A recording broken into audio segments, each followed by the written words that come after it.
और सुबह के 10 बजने वाले हैं। आप देख रहे हैं 10 का दम। मैं हूं नीलू और अब खबरों की शुरुआत कर लेते हैं। तो बुलेटिन की शुरुआत गर्मी से राहत की खबर के साथ करते हैं। संत कबीर नगर जिले में प्री मानसून बारिश हुई है। बीती रात तेज हवाओं के साथ घंटों झमाझम बारिश हुई। तापमान में गिरावट दर्ज की गई है। बारिश की वजह से उमस और गर्मी से परेशान लोगों को राहत मिली है। तो मानसून आने वाला है, उससे पहले प्री मानसून बारिश संत कबीर नगर में देखने को मिली। इन दिनों काफी ज्यादा गर्मी पड़ रही थी, इससे संत कबीर नगर के लोगों को थोड़ी राहत मिली है। और कोरोना संकट के बीच आज और कल प्रधानमंत्री मोदी अलग अलग राज्यों के मुख्यमंत्रियों और केंद्र शासित प्रदेशों के प्रशासकों से वीडियो कॉन्फ्रेंसिंग से बातचीत करने वाले हैं। सूत्रों के मुताबिक बैठक में प्रधानमंत्री मोदी राज्य सरकारों से कोरोना संकट पर रिपोर्ट मांग सकते हैं और कोरोना से ज्यादा प्रभावित राज्यों जिनमें दिल्ली, महाराष्ट्र, तमिलनाडु और गुजरात के लिए अलग से योजना लॉन्च की जा सकती है। आज 21 राज्यों और केंद्र शासित प्रदेशों के साथ बैठक होगी, जबकि 17 जून को 15 राज्यों और केंद्र शासित प्रदेशों के साथ प्रधानमंत्री मोदी बैठक करेंगे। कोरोना संकट को लेकर प्रधानमंत्री मोदी 88 दिनों में छठी बार वीडियो कॉन्फ्रेंसिंग के जरिए मुख्यमंत्रियों से चर्चा करेंगे। इसके पहले वो 20 मार्च, 2 अप्रैल, 11 और 27 अप्रैल और 11 मई को वीडियो कॉन्फ्रेंसिंग कर चुके थे। लेकिन ये पहली बार है जब पीएम मोदी लगातार 2 दिन मुख्यमंत्रियों से कोरोना संकट से निपटने पर वीडियो कॉन्फ्रेंसिंग के जरिए बातचीत करेंगे।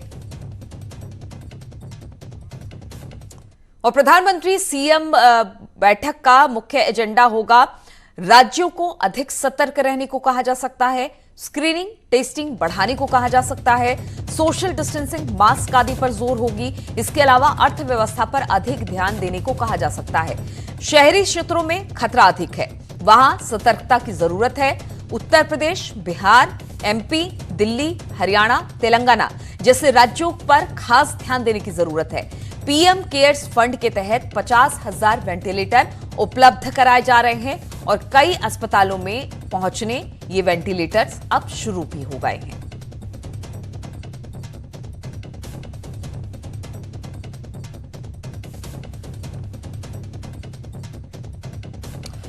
और बातचीत करने के लिए दिल्ली से अनूप गुप्ता हमारे साथ जुड़ गए हैं। अनूप, कितनी देर में ये वीडियो कॉन्फ्रेंसिंग शुरू होने वाली है और आज कितने स्टेट हैं और केंद्र शासित प्रदेश हैं जिनके मुख्यमंत्री प्रधानमंत्री से जुड़ने वाले हैं? और मुख्य तौर पर अगर चर्चा का विषय हो वो तो कोरोना ही रहने वाला है, लेकिन कोरोना को लेकर किस तरह की बात हो सकती है आज?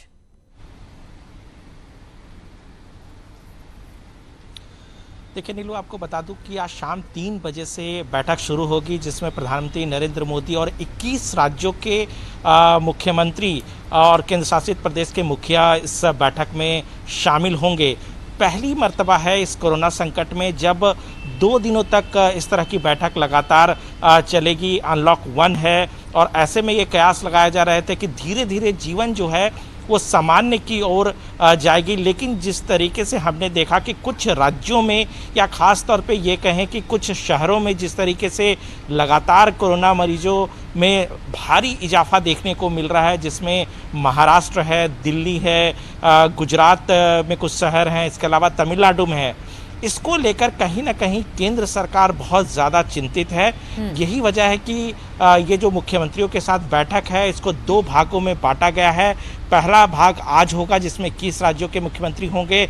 ये वो राज्य हैं जहां पर कोरोना मरीजों की संख्या बहुत ज़्यादा नहीं है, यानी कि इन राज्यों के लिए केंद्र सरकार अलग से एक रणनीति बना सकती है। यानी यहाँ एक सामान्य लॉकडाउन के साथ साथ कुछ सख्ती के साथ साथ ज़्यादा से ज़्यादा कमर्शियल एक्टिविटीज़ को खोला जा सकता है। दूसरी तरफ वो राज्य हैं जिन पे कल बैठक होगी, जिसमें महाराष्ट्र, तमिलनाडु जैसे राज्य हैं जहाँ पर इजाफा बहुत ज़्यादा है मरीजों की संख्या में, तो वहाँ के लिए अलग रणनीति होगी। वहाँ सख्ती पर ज़्यादा जोर दिया जाएगा। इसके अलावा जो केंद्र सरकार की तरफ से जो गाइडलाइन जारी किए गए हैं उसको ज़्यादा किस तरीके से इम्प्लीमेंट किया जाए इस पर जोर होगा।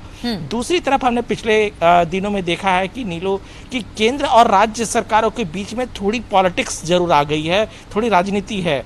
तो किस तरीके से कोरोना महामारी को लेकर के राज्य और केंद्र सरकार में बेहतर तालमेल बनाई जा सके, मेडिकल फैसिलिटीज़ को लेकर केंद्र कितना मदद कर सकता है, इन सब चीज़ों पर आज प्रधानमंत्री नरेंद्र मोदी और मुख्यमंत्रियों के बीच चर्चा होगी और फिर कह सकते हैं कि आखिरी फैसला केंद्र सरकार की तरफ से ली जाएगी कि आगे किस तरीके से ज्यादा ढील देनी है। काफी अहम ये 2 दिनों की बैठक मानी जा रही है अनूप। आज उन राज्यों और केंद्र शासित प्रदेशों को शामिल किया गया है जहां पर मामले थोड़े कम हैं और कल उन राज्यों को शामिल किया गया है जहां पर मामले लगातार बढ़ रहे हैं। अब देखना होगा किस तरह की रणनीति इस बैठक के द्वारा तैयार की जाती है। बहुत बहुत शुक्रिया आपका अनूप हमारे साथ जुड़ने के लिए।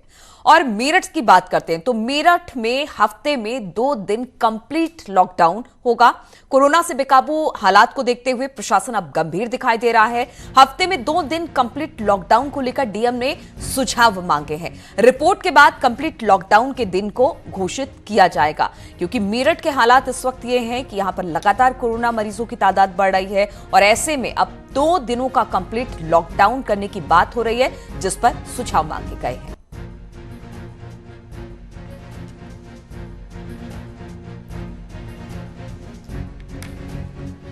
और मेरठ से एक और बड़ी खबर है। यहां पर बगैर मास्क अब 500 रुपए तक जुर्माना आपको देना पड़ेगा। दोबारा बगैर मास्क पकड़े जाने पर केस दर्ज होगा। जिला अधिकारी ने सभी मजिस्ट्रेट और सीईओ को इस बात के निर्देश दिए हैं कि सोशल डिस्टेंसिंग का उल्लंघन करने पर एफआईआर होगी। बगैर मास्क के किसी भी ग्राहक को कोई सामान नहीं मिलेगा क्योंकि लगातार मेरठ में कोरोना पॉजिटिव आंकड़े बढ़ रहे हैं। इसको लेकर अब प्रशासन सख्त हुआ है। उत्तर प्रदेश में कोरोना का प्रकोप लगातार बढ़ता जा रहा है। 24 घंटे में 480 नए कोरोना पॉजिटिव मरीज मिले हैं और अब कुल आंकड़ा जो है वो बढ़कर 14,095 तक पहुंच गया है। प्रदेश में कुल एक्टिव केसेस 5,064 हैं जबकि 8,610 मरीज ठीक भी हुए हैं। जबकि अब तक कोरोना से जो मौतें हुई हैं उसका आंकड़ा 417 है। अब प्रदेश के सभी 75 जिले कोरोना के मरीज यहां में मिले हैं यानी सभी 75 जिले कोरोना संक्रमित हो गए हैं।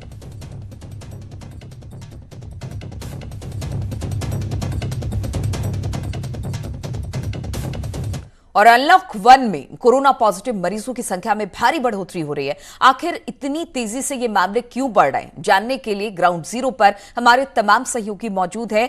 पहले बात करेंगे लखनऊ से अलाउद्दीन से, उसके बाद भी हम आपको बता दें अमित हमारे साथ होंगे नोएडा से, अमित गंजू कानपुर से हैं और उपेंद्र हमारे साथ वाराणसी से जुड़ेंगे। लेकिन अलाउद्दीन के पास पहले रुख करते हैं।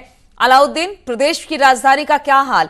शुरुआती तौर पर हम देख रहे हैं कि लगातार एक के बाद एक 24 घंटे में कई मामले निकलकर सामने आ रहे हैं। आज का आंकड़ा कहां पर पहुंचा है लखनऊ का? देखिए 9:58 पर जो रिपोर्ट आई है केजीएमयू से वो फिर एक बार चौंकाने वाली है। 2 दहाई के आंकड़े में आज फिर आंकड़ा पहुंच गया है। 24 कोरोना पॉजिटिव पाए गए हैं। 19 लोग पीएससी से जुड़े हुए हैं यानी पीएससी के जवान हैं। एक कंपनी जो गाजियाबाद की पीएससी की बंदरिया बाग इलाके में लखनऊ के रुकी हुई है उसमें 19 लोग कोरोना पॉजिटिव पाए गए हैं 9:58 की रिपोर्ट में। इस इलाके के बारे में आपको बता दूं कि इस इलाके से सटा हुआ यानी मुलायम सिंह यादव का जो पुराना आवास था वो सिर्फ 20 मीटर की दूरी पर होगा। इसके अलावा 5 कालिदास मार्ग और तमाम जो मंत्री उत्तर प्रदेश के रहते हैं इन तमाम वीआईपी इलाकों में उनकी दूरी सिर्फ जो है 50 मीटर की होगी। ऐसे में कम से कम 30 से 40 मंत्री, चीफ सेक्रेटरी का घर भी बंदरियाबाग के पास ही है, रेलवे की बड़ी कॉलोनी है, मुख्यमंत्री आवास पास में है। तो ऐसे में 19 लोग यहाँ पर पॉजिटिव पाए गए। अभी 85 और सैंपल के नमूनों की जांच रिपोर्ट आना बाकी है। सीएम हेल्पलाइन में जहां लगातार रोज केसेस मिल रहे थे वहां पर 4 केस आज फिर मिले हैं। सादतगंज से 1 केस मिला है। तो ऐसे में जो प्रकोप है उसकी विविधता, उसकी भयावहता कम कहीं से भी नहीं हो रही है। जिस तरह से रोजाना आंकड़ा हम अनलॉक के बाद देख रहे थे आज एक बार फिर से, लेकिन आज जो आंकड़े सब मिले हैं वो क्योंकि पीएससी के जवान हैं तो ऐसे में पीएससी के जवान क्योंकि बैरक में रहते हैं तो ऐसे में आज भारी तादाद में करीब 200 से लेकर 300 लोगों के पूल टेस्टिंग कराए जा सकते हैं। तो ऐसे में आज शाम तक ये आंकड़ा बिल्कुल अलाउद्दीन, तो कहा जा सकता है अब हर गली गली तक कोरोना पहुंच रहा है और इसके पीछे की वजह यही है कि शायद वो नियमों का पालन हम नहीं कर रहे हैं जो नियमों का पालन हमें करना चाहिए। अब तो कोरोना वॉरियर्स भी इससे इफेक्टेड हो रहे हैं, जो कि काफी गंभीर बात है। अमित सिंह भी नोएडा से हमारे साथ जुड़े हुए हैं। अमित, नोएडा का हाल भी बहुत अच्छा नहीं है। एक दिन में 76 मामले सामने आए हैं। गौतम बुद्ध नगर के लिए यह बहुत ज्यादा टेंशन वाली खबर है।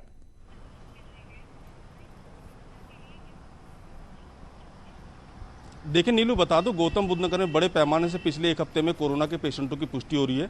शुरुआती दौर में भी कोरोना पेशेंटों की पुष्टि हुई थी, तो कल भी लगभग 76 कोरोना के पेशेंटों की पुष्टि हुई, जिसके चलते गौतम बुद्ध नगर में अब 1011 का आंकड़ा जो कोरोना संक्रमित लोगों का पहुंच चुका है। वहीं अगर बात करें तो एक्टिव केस की, तो 479 केस ऐसे हैं जो अभी एक्टिव हैं, जिनका अलग अलग अस्पताल में उपचार चल रहा है। दूसरी बड़ी राहत की बात है कि गौतम बुद्ध नगर में बड़े पैमाने पर कोरोना के जो पेशेंट हैं वो भी डिस्चार्ज हो रहे हैं। तो कुल मिला के 510 कोरोना के जो पेशेंट हैं गौतम बुद्ध नगर से अब तक डिस्चार्ज हो चुके हैं। वहीं अगर बात मौत की करें तो गौतम बुद्ध नगर में कोरोना के चलते 12 लोगों की मौत भी हो चुकी है। आपको बता दूं कि गौतम बुद्ध नगर में कोरोना का जो प्रकोप है आम जनता के साथ साथ शासन प्रशासन में भी घुस चुका है, चूंकि कुल गौतम बुद्ध नगर में जो पुलिसकर्मी हैं वो भी कोरोना के पेशेंट हो चुके हैं। वहीं अगर अथॉरिटी की बात करें तो दोनों प्राधिकरणों में, नोएडा अथॉरिटी में और ग्रेटर नोएडा अथॉरिटी में भी कोरोना के पेशेंटों की पुष्टि हो चुकी है। कई कर्मचारी और अधिकारी कोरोना के चपेट में आ चुके हैं। तो कुल मिलाकर देखा जाए तो गौतम बुद्ध नगर में बड़े पैमाने पे कोरोना बिल्कुल, तो हर एक महकमे में अब कोरोना के मरीज मिलने शुरू हो गए हैं। कानपुर से अमित गंजू भी हमारे साथ हैं। अमित, हमने देखा, अलाउद्दीन ने भी बताया कि किस तरह से जो संक्रमितों का आंकड़ा है वो तेजी के साथ आगे बढ़ रहा है, कोरोना अपने पांव पसार रहा है। एक एक कर हर गली मोहल्ले में कोरोना संक्रमित व्यक्ति मिल रहा है। कानपुर का क्या हाल?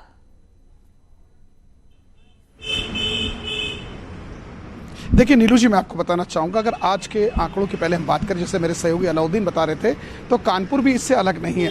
कानपुर में दिन प्रतिदिन मरीज बढ़ते जा रहे हैं। हालांकि राहत की कल एक बात रही कि 30 मरीज ठीक होकर डिस्चार्ज हुए, जिनका सम्मानपूर्वक, जिन्हें विदाई समारोह इसलिए कहते हैं कि वो पिछले 15 दिन से लगातार अस्पताल में तो नहीं छोड़ा गया। 711 का टोटल आंकड़ा है, 271 एक्टिव केसेस हैं, 28 मौतें हो चुकी हैं और बीते 24 घंटे में 24 केसेस सामने आए। सबसे बड़ी हैरानी की बात, कानपुर का एक बहुत बड़ा हॉस्पिटल के डॉक्टर दंपति दोनों कोरोना पॉजिटिव मिले हैं। अब वो किनके संपर्क में आए? उनके स्टाफ में 44 लोग हैं, जिसमें 50% को सिम्टम्स हैं, बुखार, रनिंग नोज, स्नीजिंग और थ्रोट इन्फेक्शन, ऐसी तमाम चीज़ें, जिसके बाद से उनके टेस्ट प्राइवेट लैब में कराए गए, जिनकी रिपोर्ट्स अवेटेड हैं।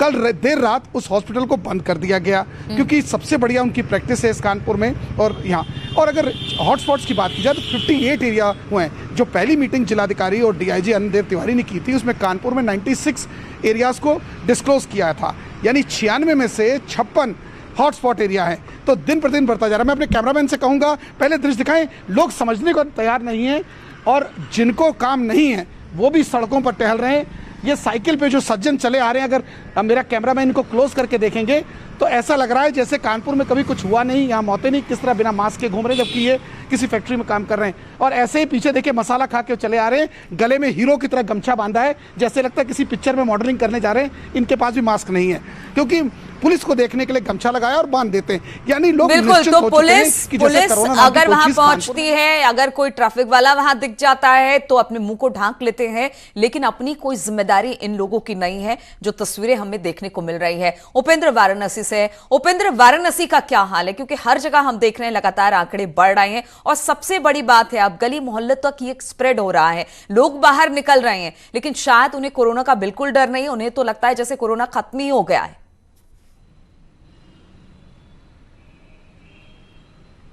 बिल्कुल नीलू जी, देखिए, अगर बनारस के नक्शे पर कोरोना को हम देखें तो उस नक्शे पे आपको समझ में आएगा कि उत्तर, दक्षिण, पूरब, पश्चिम और जो घाट से लेकर गलियों तक और मंदिर से लेकर मड़ियों तक का जो हिस्सा है, अब वो कोरोना से अछूता नहीं है।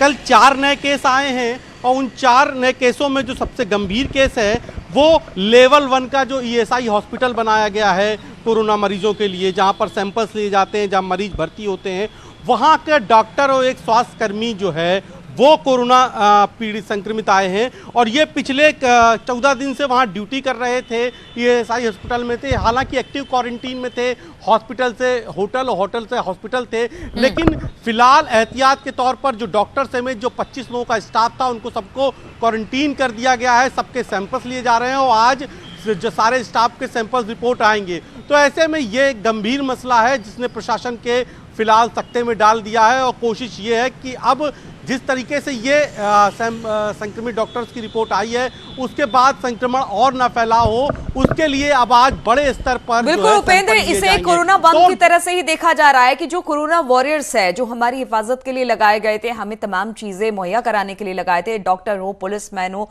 वो भी अब संक्रमित हो रहे हैं, जो कि चिंता की बात है। और कहीं ना कहीं एसिम्प्टोमेटिक मरीजों की तादाद भी बढ़ रही है, जिससे जब तक पता चलता है तब तक वो कई लोग और संक्रमित हो जाते हैं। इसलिए हम बार बार कहते हैं कि आप स्थिति को समझिए और मास्क और सोशल डिस्टेंसिंग का पालन करिए, तभी आप कोरोना जैसे संक्रमित बीमारी से बच पाएंगे। आप सभी का बहुत बहुत शुक्रिया हमारे साथ जुड़ने के लिए। और दिल्ली में बढ़ते कोरोना मरीजों की संख्या को देखते हुए नोएडा प्रशासन पूरी तरह से सख्त है, लेकिन इस मुस्तैदी के बीच बड़ी लापरवाही भी देखने को मिल रही है।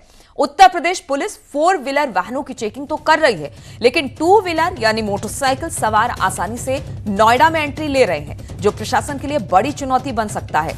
और इसका जायजा लिया हमारे संवाददाता राजीव तिवारी ने।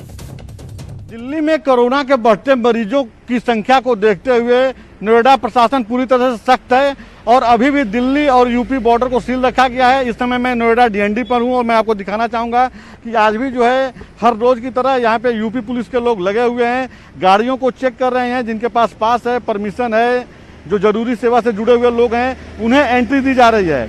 यहाँ पे जो 4 पहिया वाहन से जो लोग आ रहे हैं, जो जरूरी सेवा की जो गाड़ियाँ आ रही हैं, उनको तो चेक किया जा रहा है। लेकिन मैं आपको दिखाना चाहूँगा दूसरी तरफ वो नज़ारा आप देखिए कि जो साइड वाला जो लाइन बना है उसमें जो बाइक सवार हैं वो आसानी से दिल्ली की तरफ से आ रहे हैं और नोएडा में एंट्री ले रहे हैं। उधर कोई पुलिस का कर्मचारी और अधिकारी नहीं है जो उनको चेक करे और उनसे पूछे कि आपके पास परमिशन है कि नहीं परमिशन है, आप कहाँ जा रहे हैं।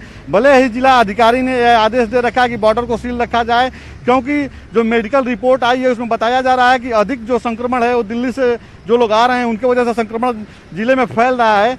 और इसको लेकर के प्रशासन पूरी तरह से सख्त है और यही वजह कि अभी भी सील रखा गया है। लेकिन सबसे बड़ा सवाल यह है और सबसे बड़ा चुनौती यह है कि जो लोग 4 व्हीलर से जा रहे हैं उनको तो यूपी पुलिस यहाँ पे चेक कर रही है, आप देख सकते हैं कि चेक कर रही है। लेकिन वही जो साइड से जो 2 व्हीलर से जो लोग जा रहे हैं, जो बाइक से जो लोग नोएडा में जा रहे हैं, उनको कोई चेक नहीं कर रहा है, ना पूछ रहा है कि आपके पास है कि पास है कि नहीं है, परमिशन है कि नहीं है, कहाँ जा रहे हैं और क्यों जा रहे हैं। तो इस तरह के तमाम सवाल हैं जो उनसे कोई पूछने वाला यहाँ नहीं है। और ऐसे में अगर बाइक सवार अगर कोई संक्रमित व्यक्ति नोएडा में जाता है और वहाँ पे किसी मॉल में, किसी रेस्टोरेंट में, किसी दुकान पे जाता है, तो यह प्रशासन के लिए और मेडिकल डिपार्टमेंट के लिए एक बड़ी चुनौती है। हालांकि प्रशासन ने पूरी सख्ती दिखा रखी है यहाँ पे और इसी वजह से बॉर्डर सील रखा गया है, लेकिन थोड़ी सी देखा जाए तो यहाँ पे लापरवाही इस समय देखने को मिल रही है। हर रोज़ यहाँ पे पूरी तरह से सख्ती रहती है, आज भी सख्ती है, लेकिन 2 व्हीलर से जो लोग जा रहे हैं नोएडा में उनको लेकर कहीं ना कहीं देखा जाए तो अभी सख्ती नहीं दिखाई दे रही है। यहाँ पे डीएनडी पे इस समय मैं हूँ और आप देख सकते हैं कि 2 व्हीलर को पूरी तरह से छूट है, वो जा रहे हैं लोग,